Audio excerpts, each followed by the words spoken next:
Magandang umaga pong muli sa inyong lahat. Ako po si Pastor Bong, bumabati ng isang mapagpalang Thursday morning. The verse that we're going to read again from the book of Song of Solomon, chapter 1, verse 1 to 4. The Song of Songs which is Solomon's, let him kiss me with the kisses of his mouth. For your love is more delightful than wine. Pleasing is the fragrance of your perfumes. Your name is like perfume poured out. No wonder the young women love you. Take me away with you, let us hurry. Let the king bring me into his chambers. Again, verse 3 says, Pleasing is the fragrance of your perfumes. Your name is like perfume poured out. No wonder the young women love you. Praise you, Jesus. Thank you for your scripture. Anoint me in Jesus' name. Amen. We're going to focus on the name of Jesus. Past few days, we've learned our relationship as a bride of Jesus. We've learned about the kiss. We've learned about the love is more delightful or better than this world can give. Dito naman tayo ngayon sa pleasing is the fragrance of your perfumes. If we will check the other translation, hindi po sinabing perfumes. In other translation, it says ointment. In King James Version and in the New King James Version, it says, Thy name is an ointment poured forth. Okay. Your name is like a perfume or an ointment poured out. Ano ibig sabihin nito? Balikan natin. What is an ointment during those days? What is perfume? Yung ointment kasi nila na ginagamit noon, it has a soothing scent. May amoy ito na mabango, mga kapatid. Parang lotion. Okay? So, pag sinabi ng Bible that your name is like a perfume or ointment poured out, it speaks about the literal ointment that can soothe a person. A literal ointment or perfume, a perfumed ointment that can heal and it can comfort. It can comfort because of its sweet fragrance. Kasi yung bango niya, maaring nakaka-relax ito. Hindi natin alam kung anong amoy nung ointment na yun na tinutukoy dito sa Song of Solomon's. But why did they say that pleasing is the fragrance of your ointment or perfumes? Your name is like a perfume ointment poured out. At yung last phrase na yan, malalaman natin mamaya. Okay. As we talk about that we are the church, to the church, the name of Jesus is all of this. Yung pangalan ni Jesus Christ. Ang pangalan ni Jesus Christ is used to soothe. The name of Jesus Christ is to heal, to comfort, and a sweet fragrance aroma, pangalan pa lang ni Jesus, mga kapatid. Ibig sabihin, kung ganyan yung oil, ganyan yung perfume, yung ointment, the church is to preach Jesus. Okay? Saan ba ginagamit yun? To soothe, to heal, to comfort. That perfume is used to other person, to other people. Ginagamit. Not only for yourself, but you use it for others as well. So, ibig sabihin, if we are the bride of Jesus, the church is to preach Jesus. His name should be on our lips, in our heart. Why? Because His name brings comfort. Okay? His name brings comfort to our loneliness. His name gives us peace. His name gives us assurance for every conflicts in life and healing when our heart is broken. And I'm sure you will agree with me na pangalan pa lang ni Jesus, panalo na. Pangalan pa lang ni Jesus, lumalayas na ang mga demonyo. Lumalayas na ang mga masasamang espiritu. Di ba sabi dyan sa Bible, what is the Bible teaches us? In the name of Jesus. Whenever we pray, we always close our prayer in Jesus' name. We surrender, we submit our supplication, our prayer through Jesus, in Jesus' name. Pangalan ni Jesus. Hindi po pwedeng mawala ang pangalan ni Jesus saan mang area ng buhay natin. Every time we pray, we mention and we need to mention the name of Jesus. That is how we reverend the name of Jesus. I don't know why other people, in His name, pwede naman natin in Jesus' name. Di ba? Huwag natin shortcutin. Many people I've heard, some pastors, some preachers, some Christians, in His name, Amen. Mahirap bang sambitin yung Jesus in Jesus' name? Lalo-lalo na if you are praying for someone who is unbeliever. You are praying for someone who doesn't know Christ yet. Kailangan itinataas natin palagi yung pangalan ni Jesus. Why? Jesus, Jesus, Jesus. Because there is something about that name. And let us not forget that our responsibility as a church is our responsibility as a church to Jesus is to keep Him at the center of everything. Yan ang responsibilidad ng simbahan. Yan ang responsibilidad ng church kay Jesus Christ, na ang pangalan ni Jesus, si Jesus Himself, should be in the center of everything in our life. Our marriage should be centered in Jesus' name. Our family should be centered in Jesus' name. Our career, our job, whatever we do, whatever we have in life, our life should be a Christ-centered life. Napakaganda ng Bible. His name is an ointment poured forth. So, ibig sabihin, it talks about His name. His name is the saving name. Ano sabi ng Bible? Sabi nga ng King James Version, Thou shalt call His name Jesus, for He shall save His people from their sins. Bakit ginagamit natin in His name? Na para bang hindi natin mabigkas yung in Jesus' name. In Acts 4:12, alam nyo, it emphasizes the name of Jesus. Ano sabi ng Acts 4:12? Nor is there any salvation in any other, for there is no other name under heaven given among men by which we must be saved. No other name but the name of Jesus. Why? Because Jesus is the only Savior. And Peter, in this chapter of Acts, mga kapatid, Peter, he finishes his sermon by reminding these men that salvation can only be found in the Lord Jesus Christ. He, Jesus alone, is the source of salvation for all men. At dito may word na must. We must. I want you to take that note, take note of that word, must, which we must be saved. If you want to escape the fiery furnace of hell, mga kapatid, and you want to enter into the glories of heaven, you can do it.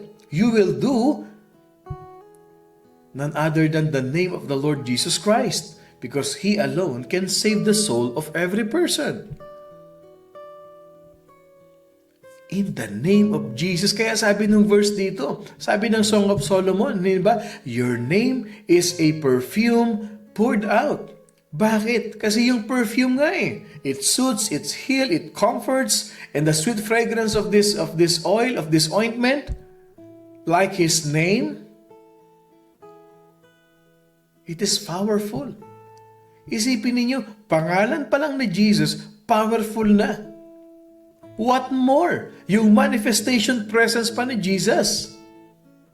Kaya nga sabi ng kapatid natin, Jesus' name alone should be made known and be lifted up. Mga kapatid, the question for us is this: what do you believe about this man named Jesus? Anong pagkakakilala natin dito sa pangalang ito? Is He the Savior of your soul? Are you trusting His death and resurrection to get you into heaven? You must really know who Jesus is. Kasi pag kilala mo si Jesus, bukang bibig mo na yan. If you know what Jesus can do for your life, if you know how Jesus can transform your life, unang-una, you will give reverence to His name. You will respect His name. You will not use the name of Jesus in vain. Yung mga tao, this world, nilalapastangan ang pangalan ni Jesus. Sa simpleng biruan, sa simpleng salita, isinasama ang pangalan ni Jesus. And you know what? These men to whom Peter was preaching, they were good men. And as far as their cleanliness of life was concerned, na mga banal sila, malilinis sila, I'll tell you this, every one of them is considered as a lost man. They needed to hear what Peter told them that day. And if you are lost, you need to hear it today. Kung hindi mo pa kilala si Jesus, kailangan malaman mo ito. Ano ba ang ibig sabihin? Sino ba si Jesus? Ano ba yung name ng Jesus na yan? Dapat maintindihan mo. We need to hear it today. Are you saved? Have you trusted Jesus? And will you trust Jesus today? Church, salvation may have passed you many times, but today, the Lord is dealing with your heart. Right now is your time. Kailangan maintindihan mo talaga. Kailangan makilala mo si Jesus. The Lord is calling you. Whoever you are na makakapakinig ng morning devotion, the Lord is calling you. And Jesus is willing to save you if you will just come to Him. He wants to save you. If you needed to be saved, you have to come to Jesus and you call on to Jesus right now, mga kapatid. And if you are saved, ikaw naman inaligtas na. You might just want to praise Him for who He is.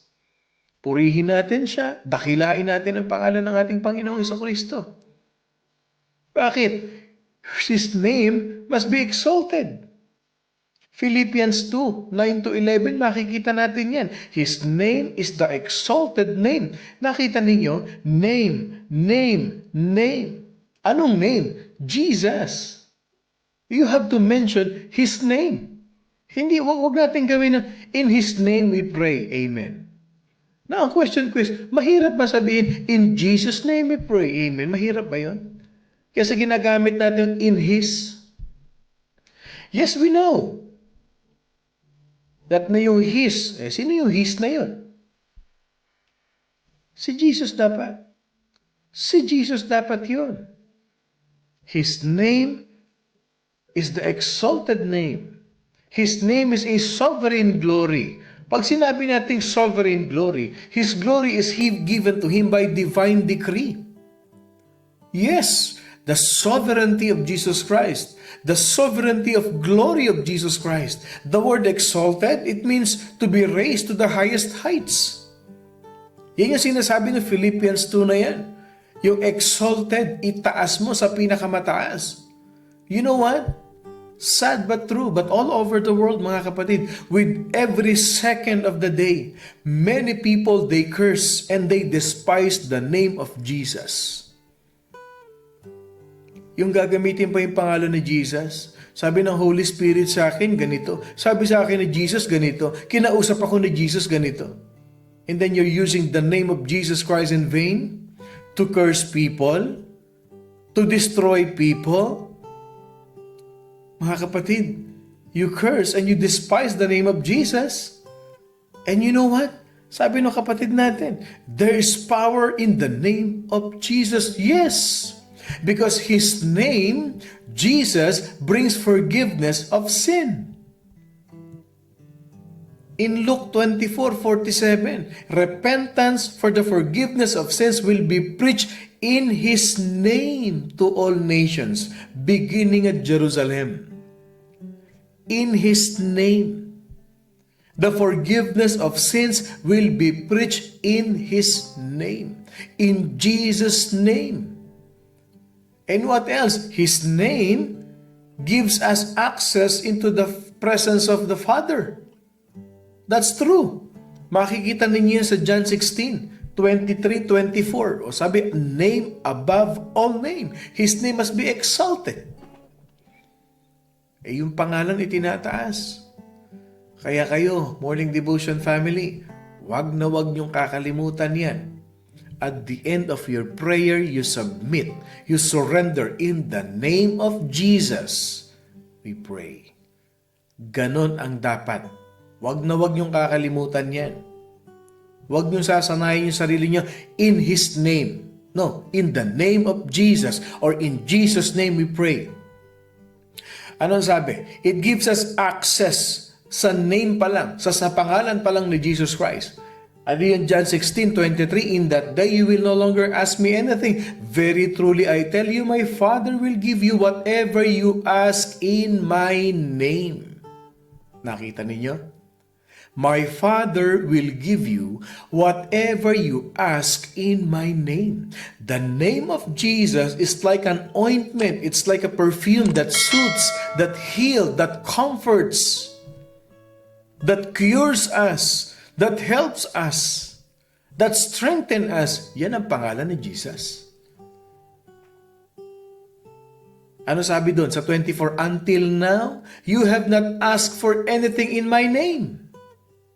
Hanggang ngayon, hindi mo pa hinihingi yan sa pamamagitan ng aking pangalan. And ask and you will receive and your joy will be complete. How will you ask? In Jesus' name. Church, when we make much of the Lord Jesus, we are surely doing what God has already done. Pag ang ginagawa natin is all about Jesus Christ, ginagawa natin yung will ng Father. Because God has decided that the name of Jesus should be lifted up to the heights of heaven. Church, you don't insult that person who loves to praise the Lord. He is simply doing the works of God. Pero may nakikita tayong on fire sa ministry. May nakikita tayong on fire sa church. May nakikita tayo na sobrang ko mag-praise sa Lord, sobrang ko mag-worship sa Lord. Huwag niyo insultuhin. Minsan, ibinibiro pa, ginagawa pang katatawanan. He is just simply doing the works of God. He is exalting the name of Jesus. Makikita natin minsan, may nagwo-worship, sumisigaw pa. Itinataas, sinisigaw ang pangalan ni Jesus. Tama lang yun.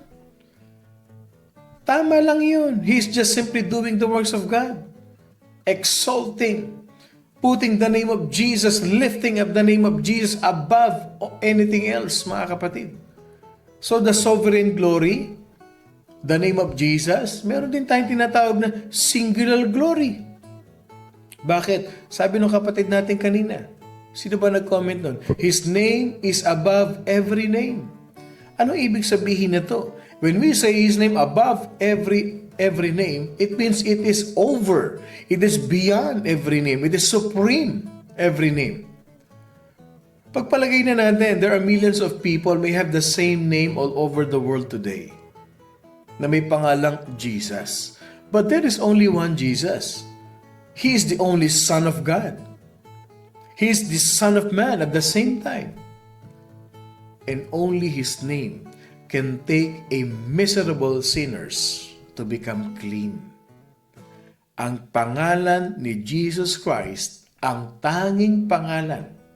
Marami mang katulad yan, pero nag-iisa yan. The name of Jesus can redeem us, can forgive us, can cleanse us sa ating mga kasalanan. Only the name of Jesus, okay, can take or can save a hell-bound sinner. Yung tinatawag nating papunta na sa impyernong makasalanan tao, a hell-bound sinner to be reconciled with God. At tandaan nyo ito, mga kapatid. I want you to remember this. Whether a person acknowledges the glory of that name in this earth or not, he is still a name that is supreme among all names. Kahit i-acknowledge mo yan o hindi, supreme pa rin yan. Yang pangalan na yan. Nasa sayo na yan, kapatid. Whether you acknowledge it or not, whether you like it or not, His name is above all name. Kaya nga sabi ng isang kanta, Jesus, oh how sweet the name Jesus. Every day the same.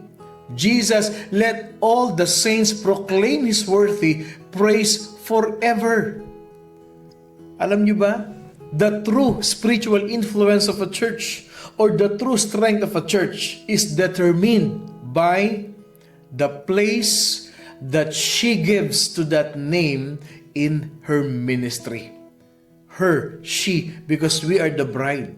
Ang kalakasan ng isang simbahan, the strength of the church, or the influence of the church is determined by the place that she gives. Sino ba si Jesus Christ sa atin? Who is Jesus among us? Who is Jesus in our life? Is determined by the place that we give to Jesus' name in our life and in our ministry. Kaya sabi ng verse, pleasing is the fragrance of your perfumes, of your ointment. Your name is like perfume poured out. Pero may sinasabi dito, no wonder the young women love you. At sa King James Version translation, therefore do the virgins love thee. Young women love you. Bakit? Pangalan pa lang ni Jesus, may magnet na eh. Pangalan pa lang ni Jesus, His name draw others to Himself. And I'll tell you this, the church is to be in the business. The church should be in the ministry of preaching Jesus so that others will be drawn to Him. Kailangan natin ipaamoy sa kanila yung sweet fragrance perfume ni Jesus Christ. Hindi ba't pagka may naaamoy kang mabango, bango niya na. Saan mo binili yan? Magluto ka ng tuyo. Ang bango niyan. Saan ang gagaling yung amoy na yun? Magluto ka ng isang masarap na pagkain. The sweet fragrance, the sweet scent. So tayo as a church, mga kapatid, we should pour out the fragrance, the perfume, the soothing scent, the healing scent, the strength scent, the scent that can comfort, the scent that can heal, that can cure people. We have to spread it out. We have to pour it out. Your name is like perfume poured out. Ilabas natin, ipaamoy natin sa kanila kung gaano katamis ang amoy ng ating Panginoong Hesukristo, kung gaano kasarap singhutin o langhapin yung presensya ng Panginoon sa buhay natin. Yan yun. No wonder the young women love you. It is because of the characteristics of His scent, of His fragrance in our life. Yun mga kapatid. That is what we should do. To pour out the fragrance, the scent of Jesus Christ to the world. I hope and pray na meron tayong na-take away dito sa verse 3 na pinag-aralan natin. Don't keep it with you. Wala namang nagpapabango na ikaw lang gustong makaamoy. Kaya ka nga nagpapabango para maamoy ka nila. What more? What more that in the name of Jesus, nakikita nila si Kristo sa buhay mo. Kung naaamoy nila na kung gaano ka kabango dahil sa napakamahal mong perfume. No wonder how people admire you because of your scent, because of your perfume that you are wearing. Hindi ba't mas maganda rin na yung pabango natin, yung presensya ng Diyos sa buhay natin, yung pangalan ni Jesus na every time people will see you, it reminds them of who Jesus is. Every time you speak to people, you remind them of who Jesus is because you are wearing that scent, that perfume, the name of Jesus sa buhay natin. Mga kapatid, the name of Jesus is that fragrance that people should smell from us. At hindi yung kung ano-anong naaamoy sa atin. tandaan natin, anak na tayo ni Lord. We are a child of God. And His name should be lifted, should be exalted in our life. Magandang umaga pong muli sa inyong lahat. Ako po si Pastor Bong, bumabati ng isang mapagpalang Thursday morning sa ating lahat. Laging tatandaan, wear that perfume, the name of Jesus, at wag na wag kakalimutan, we are blessed by God. I love you all mga kapatid, with the love of the Lord. Bukas, wag niyong mamimiss yung final, okay? Yung final verse that we're gonna learn. I love you all mga kapatid with the love of the Lord, as in, solid. Ingat-ingat po kayong lahat.